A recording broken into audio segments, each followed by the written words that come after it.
नमस्कार, विंध्या टाइम्स में आप सभी का स्वागत है। विधानसभा चुनाव का कार्यक्रम निर्वाचन आयोग द्वारा घोषित कर दिया गया है। कार्यक्रम घोषित होते ही कलेक्टर एवं जिला निर्वाचन अधिकारी प्रतिभा पाल ने कलेक्ट्रेट सभागार में आयोजित बैठक में जिला अधिकारियों, रिटर्निंग ऑफिसर तथा नोडल अधिकारियों को चुनाव संबंधी निर्देश दिए। उन्होंने कहा कि चुनाव की तैयारियों के लिए बहुत कम समय बचा है। सभी रिटर्निंग ऑफिसर अपने अपने विधानसभा क्षेत्र में समस्त कार्यवाहियां तत्काल शुरू कर दें।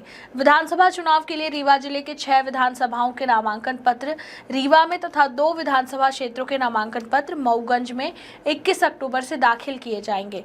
इसके लिए पर्याप्त अधिकारी कर्मचारी तैनात कर उन्हें समुचित परीक्षण दे दिया गया है। दाखिल नामांकन पत्र तत्काल अपलोड कराने के लिए पृथक से कर्मचारी तैनात करें। सभी अधिकारी चुनाव संबंधी निर्देशों का तत्परता से पालन करें। जिला निर्वाचन अधिकारी ने कहा कि सभी अधिकारी पूरी निष्पक्षता के साथ चुनाव कार्य संपन्न कराएं। आदर्श आचरण संहिता का उल्लंघन करने वालों पर कठोर कार्रवाई की जाएगी। आइए सुनाते हैं रीवा कलेक्टर प्रतिभा पाल ने क्या कुछ जानकारी दी है। निर्वाचन की चूंकि अपनी आचार संहिता प्रभावशील हो गई है, इसी को दृष्टिगत रखते हुए आज सभी आरओज़ की, सभी एआरओज़ की, जिसमें सभी सीओ जनपद, सीएमओज़ और नोडल अधिकारी थे, उनकी सभी की बैठक हुई है। उद्देश्य ये था कि आने वाले जो 21 तारीख है तब से हम लोगों के नॉमिनेशन शुरू हो जाएंगे, तो सभी आरओ और एआरओ तैयार रहें, उनकी पूरी तैयारियाँ रहें, क्या काम उनको ऐसे हैं जो करने के हैं, तैयारियां कौन सी करनी है, इन सभी विषयों पर विस्तृत निर्देश दिए गए। साथ ही साथ एमसीसी का वायलेशन कहीं भी पूरे ज़िले में ना हो। सभी विधानसभाओं में किस प्रकार से राजनीतिक दलों को सभाओं की, जुलूस की अनुमतियां जारी होनी है, किस तरीके से प्रतिबंधात्मक कार्रवाइयां होनी है, मतदान केंद्रों की व्यवस्थाओं में अब क्या तैयारियाँ करनी है, इन सभी विषयों पर विस्तृत दिशा निर्देश दिए गए हैं।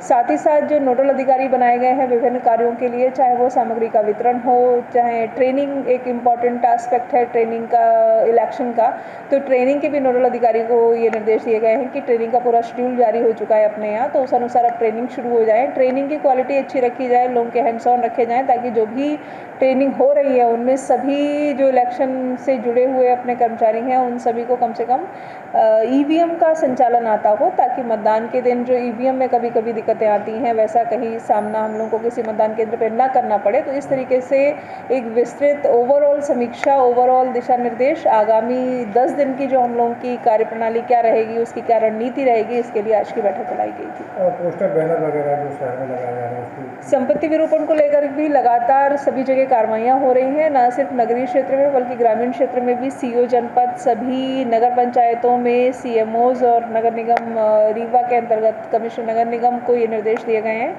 कि संपत्ति विरूपण की सख्त कार्रवाइयाँ करें, और जितने भी सरकारी भवन अपने थे उन पे से किसी भी प्रकार के पोस्टर, बैनर इस प्रकार के नहीं हैं, सभी हटा लिए गए हैं और आगे भी कार्रवाइयाँ लगातार जारी हैं। अब यदि ये नया कोई विषय संज्ञान में आएगा कि किसी सरकारी संपत्ति पर किसी भी प्रकार का विरूपण किया गया है, तो हम लोग उसमें संगत जो धाराएं हैं संपत्ति विरूपण अधिनियम की, उसमें कार्रवाई करेंगे। आचार संहिता में जैसे उल्लंघन कोई करता है उसमें कैसे कार्रवाई की जाएगी?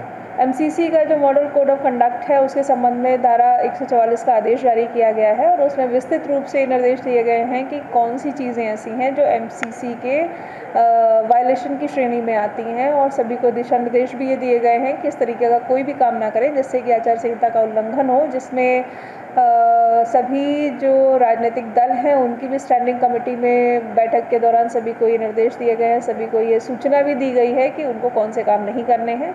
यदि कोई भी व्यक्ति एमसीसी का कोई वायलेशन करता है तो हम लोग आईपीसी की धाराओं में, सुसंगत धाराओं में कार्रवाई करेंगे।